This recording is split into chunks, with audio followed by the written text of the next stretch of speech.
তাদের কাছে বিপদ পাঠিয়ে তাদেরকে সরাসরি পরীক্ষা করেছেন। আর আমরা যারা সুন্দরভাবে জীবনযাপন করতে পারতেছি, আমাদের জন্য আল্লাহ তাআলা আমাদেরকে পরীক্ষা রাখছেন যে আমরা তাদের জন্য কি করলাম। তারা তো ঘর দুয়ার সবকিছুই হারাই গেল, এখন যদিও পানি নেমে গেছে, কিন্তু সুন্দরভাবে ঘুমানোর জন্য যে বাড়িতে গেছে, বাড়িতে গিয়ে দেখে দেয়াল ভেঙে গেছে, বেড়া খুলে গেছে,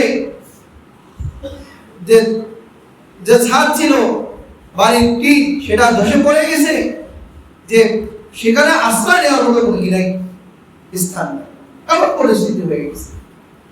তাহলে তারা কত বড় বিপদের মধ্যে আছে। কিন্তু আমরা যে সুন্দরভাবে এখানে আছি, তো আমরা আল্লাহ তাআলাকে কিভাবে পরীক্ষা দিব? আমাদের পরীক্ষা দিতে হবে যে মালের পরীক্ষা, দিলের পরীক্ষা। যে এই সময়ে এই সমস্ত বিপদগ্রস্ত লোকদের পাশে দাঁড়াও। নবী আলাইহিস সালাম এই বিষয়ে উম্মতদেরকে উদ্বুদ্ধ করেছেন যে যারা কোন মুমিন ভাইয়ের বিপদের পাশে দাঁড়াবে, আল্লাহ তাআলা কিয়ামতের ময়দানে তাদেরকে অনেক বড় বড় বদলা দিবেন।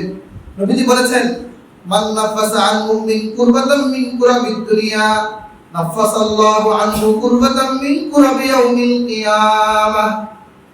যদি কোনো ব্যক্তি কোনো মুমিন ভাইয়ের দুঃখ কষ্টকে দূর করে, তার বিপদে তার পাশে থাকে, তাহলে আল্লাহ তাআলা কিয়ামতের ময়দানে তার বিপদের পাশে থাকবে। সুবহানাল্লাহ। কিয়ামতের ময়দানে আল্লাহ তাআলা তার বিপদ দূর করে দিবেন, তার কোনো চিন্তা পেরেশানি থাকবে না। এরপর নবীজি বলেন, মান ইয়াসসারা আলা মু'সিরিন ইয়াসসারাল্লাহু আলাইহি ফিদ দুনিয়া ওয়াল আখিরাহ। যে যারা মু'সির, অভাবগ্রস্ত, কঠিন পরিস্থিতির মধ্যে আছে, এই অভাবগ্রস্ত অভাবকে মিটিয়ে দিবে, বিপদগ্রস্ত বিপদকে দূর করে দিবে, আল্লাহ তাআলা তাকে দুনিয়া এবং আখিরাতে উভয় জাহানে তার বিপদকে দূর করে দিবেন। সুবহানাল্লাহ। মান সাতারা মুসলিমান সাতারাহুল্লাহু ফিদ দুনিয়া ওয়াল আখিরাহ। কোন ব্যক্তি যদি কোন মুসলমান ভাইয়ের দোষকে গোপন রাখে, আল্লাহ তাআলা তার অপরাধ দোষকে দুনিয়া এবং আখিরাতে গোপন রাখে।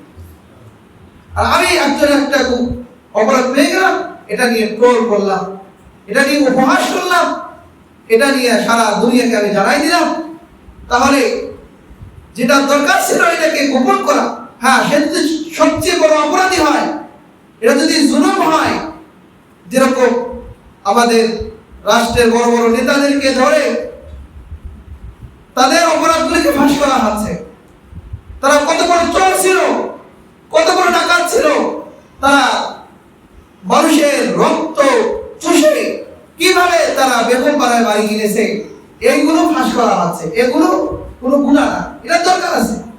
জালেমদের থেকে মানুষকে সতর্ক করা, জুলুম সম্পর্কে মানুষকে জানানো, এটা খারাপ কিছু। এই কথাগুলো আমরা এই হাদিসের আওতাভুক্ত হবে না, যে সাধারণভাবে কোনো মুমিনের ইজ্জত নষ্ট হয়ে যাচ্ছে, সে জালেম না, এমন পরিস্থিতির মধ্যে তার ইজ্জতকে রক্ষা করা, তার সম্মানকে রক্ষা করা একজন মুমিনের দায়িত্ব। তার দোষকে গোপন রাখা, তাকে অসম্মান না করা, তাহলে আল্লাহ তাআলা দুনিয়া এবং আখিরাতে তাকে সম্মানিত করবেন। এরপরে নবীজি বলেছেন, আল্লাহু ফি আউনিল আবদ মা কানা আল আবদু ফি আউনি আখি। যে আল্লাহ তাআলা ওই বান্দার ততক্ষণ পর্যন্ত সাহায্যে থাকে যতক্ষণ পর্যন্ত সে অন্য মুমিন ভাইয়ের সাহায্যে থাকে। মুসলিম শরীফের হাদিস। তাহলে আমি যতক্ষণ পর্যন্ত কোন বিপদগ্রস্ত মানুষের পাশে থাকবো, যতক্ষণ পর্যন্ত কোন মজলুমের পাশে থাকবো, আল্লাহ তাআলার রহমত মায়া দয়া ততক্ষণ পর্যন্ত আমার উপরে। এজন্য আমরা